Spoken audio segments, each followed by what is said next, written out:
নমস্কার।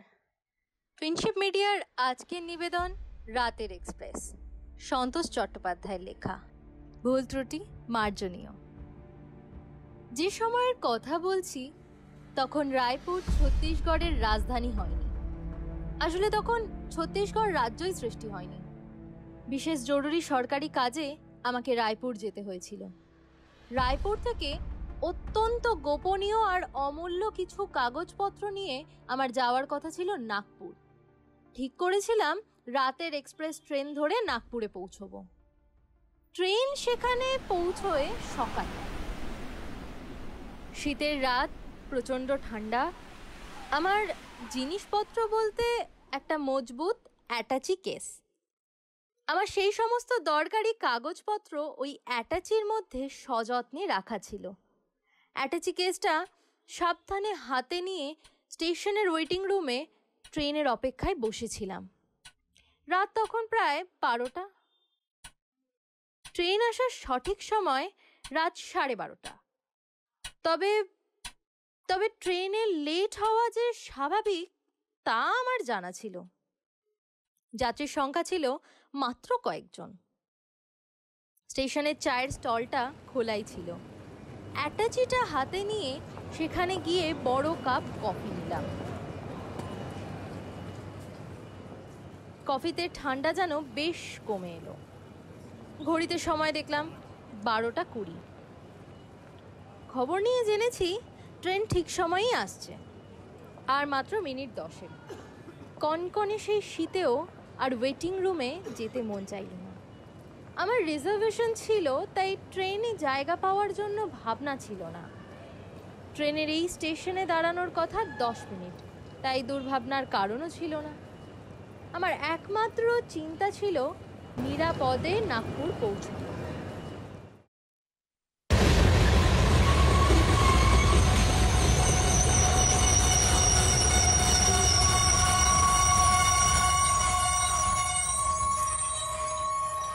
আপার বার্থে উঠে অ্যাটাচি কেসটা লোহার প্লেটের সঙ্গে সঙ্গে আনা শিকলে জড়িয়ে মজবুত একটা তালা এঁটে নিশ্চিন্ত বোধ করলাম।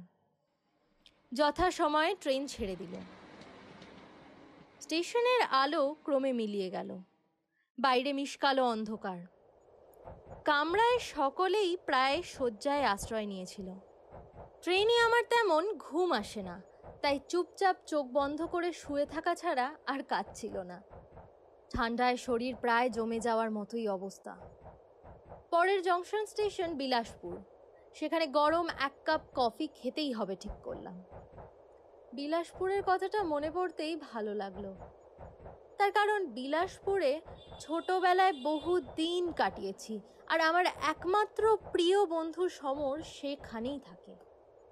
অবশ্য বহুদিন যাবৎ তার খোঁজ খবর রাখার সময়ও পাইনি, তবে মাঝে মাঝে চিঠি লেখে সে। ইচ্ছে ছিল সমরের সঙ্গে একবার বিলাসপুরে এলে দেখা করতেই হবে। দুর্ভাগ্য যে বিলাসপুর হয়ে যাচ্ছি, তবু তার সঙ্গে দেখা করার সুযোগ পেলাম না। ভাবতে ভাবতেই ট্রেন বিলাসপুর স্টেশনে এসে থামল।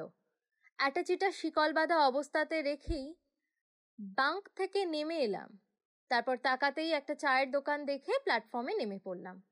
আমার কামরার সামনেই দোকানটা, তাই নজর রাখতে সুবিধা হলো। 1 কাপ কফি নিয়ে চুমুক দিতেই চমকে গেলাম। বন্ধু সমর হাসি মুখে আমার সামনে এসে দাঁড়িয়েছে। এই একটু আগেই যার কথা ভাবছিলাম সে যে সশরীরে এসে দাঁড়াবে কল্পনাতেও ভাবিনি। কিরে, দারুণ চমকে গেছিস বোধহয়, তাই না? সমর হাসি মুখে বলল, একটু যেন ধরা গলা ওর। সত্যি অবাক কাণ্ড, একটু আগেই তোর কথা ভাবছিলাম। কিন্তু তুই এত রাত্রে কোথা থেকে? এই রায়পুর থেকে। তারপর যাচ্ছিস কতদূর? এই নাগপুরে খুব জরুরি সরকারি কাজে, আমি বলেই দারুণ চমকে উঠলাম। কথায় এমন ব্যস্ত ছিলাম, ট্রেন যে কখন ছেড়ে দিয়েছে খেয়ালই করিনি। আমি পাগলের মতো ছুটতে যেতেই সমর আমার হাত চেপে ধরল। এই ট্রেন আর ধরতে পারবি না, সমর কেমন অদ্ভুত স্বরে বলে উঠল। আমি দুর্ভাবনায় প্রায় উন্মাদের মতো হয়ে গেলাম। অ্যাটাচি কেসটা ট্রেনেই রয়ে গেছে, কেন ওটা সঙ্গে নিয়ে নামলাম না? চোখের সামনে দিয়ে রাতের সেই এক্সপ্রেস ট্রেনটা চলে গেল। আমার কোনো সম্বিত ছিল না। আচমকাই সারা স্টেশনে কেমন এক অদ্ভুত তৎপরতা জেগে উঠতে দেখলাম। রেলের নানা কর্মচারী পাগলের মতো চিৎকার করে ছুটোছুটি করতে আরম্ভ করেছিল। একজনকে প্রশ্ন করতে সে জানালো, এইমাত্র ছেড়ে যাওয়া রাতের সেই এক্সপ্রেস ট্রেন ভয়ঙ্কর এক দুর্ঘটনায় পড়েছে, একটু দূরে এক কালভার্টের কাছে। ট্রেনের সামনে 3খানা বগি লাইনচ্যুত হয়ে চুরমার হয়ে গেছে। উদ্ধার কাজ শুরু হয়েছে।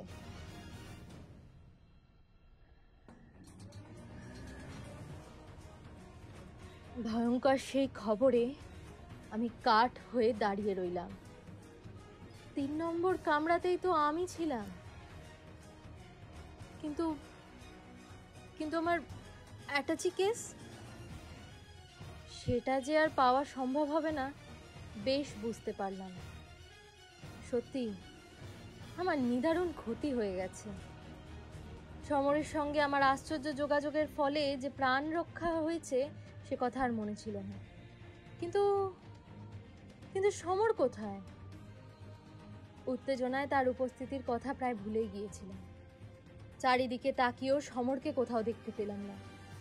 ইতিমধ্যে বহু রেল অফিসার, পুলিশ, দমকলের কর্মীতে স্টেশনে প্রায় অস্বাভাবিক ভিড়। উদ্বিগ্ন মানুষ তাদের আত্মীয়দের খোঁজেও ভিড় জমাতে শুরু করেছিল। হতাশায়, নিজের উপর রাগে আমি কি করব স্থির করতে ব্যর্থ হলাম। অ্যাটাচি কেসটা না পাওয়ার অর্থ আমার প্রায় সর্বনাশ, কিন্তু করার আছেই বা কি? ইতিমধ্যে ভোরের আলো ফুটে ওঠার দেরি ছিল না। রাত প্রায় 4:30। একটা রিলিফ ট্রেনও স্টেশনে হাজির হলো। সবচেয়ে বড় এক চমক তখনও আমার জন্য যেন অপেক্ষা করছিল। হঠাৎ কোথা থেকে উদ্ভ্রান্তের মতো উপস্থিত হলো সমর।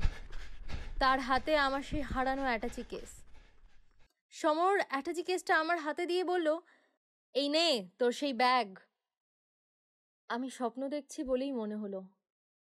সমর সমর কিভাবে এই কামরার ভগ্ন অবস্থা থেকে অ্যাটাচি কেসটা উদ্ধার করলো? অ্যাটাচি কেসে শিকলটা তখনও লাগানো। সমর, তুই আজ আমার যা উপকার করেছিস, তুই আজ আমার প্রাণ রক্ষা করেছিস আর অ্যাটাচিটাও উদ্ধার করে এনেছিস। তোকে তোকে যে কিভাবে ধন্যবাদ দেব জানি না। ক্লিষ্ট হাসি হেসে সমর বলল, বন্ধুকে ধন্যবাদ না দিলেও চলবে তোর।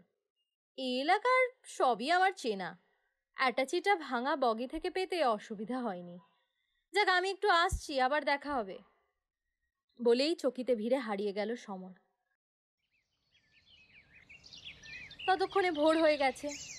আমি জানতাম অন্তত বিকেলের আগে লাইন ক্লিয়ার হয়ে ট্রেন চালু হবে না। তাই ভাবলাম একবার সমরের বাড়িতেই ঘুরে আসব। সে বাড়ির ঠিকানাও আমার জানা, বহুবার এর আগে এসেছি। স্টেশনের বাইরে এসে একটা সাইকেল রিকশায় উঠে জায়গার নাম বললাম। রিকশাওয়ালা সে জায়গাটা ভালোই চিনে। মিনিট 10-এর মধ্যেই সেখানে পৌঁছে নির্দিষ্ট বাড়িতে গিয়ে বেল বাজালাম। ছোট্ট একতলা বাড়ি। একটু পরেই দরজা খুললেন এক বৃদ্ধ।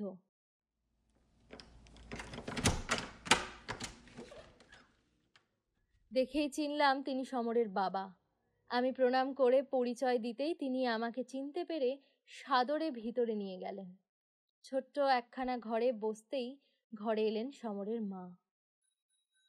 সমর কি বাড়িতে ফেরেনি? আমি বললাম। ওর সঙ্গে দেখা হয়েছিল আমার, কিন্তু সে কোথায় যে গেল বুঝলাম না। সমরের সঙ্গে তোমার দেখা হয়েছে? কি বলছো বাবা? সমরের বাবা বিহ্বল স্বরে বললেন। সমরের মাও মুখে আঁচল চেপে কেঁদে উঠলেন। আমি সত্যি হতভম্ব হয়ে তাকালাম। সমরের বাবা ধরা গলায় বললেন, তুমি ভুল দেখেছো বাবা। সমর 3 দিন আগে হঠাৎই হার্ট ফেল করে আমাদের ছেড়ে চলে গেছে। একটা বোমা ফাটলেও বোধ হয় তেমন আশ্চর্য হতাম না। সমর নিজের হাতে যে আমাকে চেপে ধরে রাতের এক্সপ্রেসটা ধরতে দেয়নি, সেই তো আবার আমার মূল্যবান অ্যাটাচিটাও ফিরিয়ে এনে দিয়েছে। কিন্তু এইসব কথা কি করে ওই ওই শোকতপ্ত বয়স্ক মানুষ দুটিকে বোঝাবো? টলতে টলতে বেরিয়ে এসে স্টেশনের দিকে চললাম। আমি বেশ বুঝলাম সমরের বিদেহী আত্মাই আমার প্রাণ আর সম্মান রক্ষা করেছে। কৃতজ্ঞতায় আমার চোখে জল এসে গেল। সেই অলৌকিক ঘটনা একদিনের জন্য বিস্মিত হতে পারিনি আজও। ধন্যবাদ এতক্ষণ সঙ্গে থাকার জন্য। নমস্কার, আমি অঙ্কিতা। এই ভিডিওটি যদি আপনাদের ভালো লেগে থাকে তাহলে অবশ্যই লাইক করে দেবেন, শেয়ার করে দেবেন এবং আরও নতুন নতুন এরকম কন্টেন্ট পেতে হলে চ্যানেলটিকে সাবস্ক্রাইব করে দেবেন। ধন্যবাদ।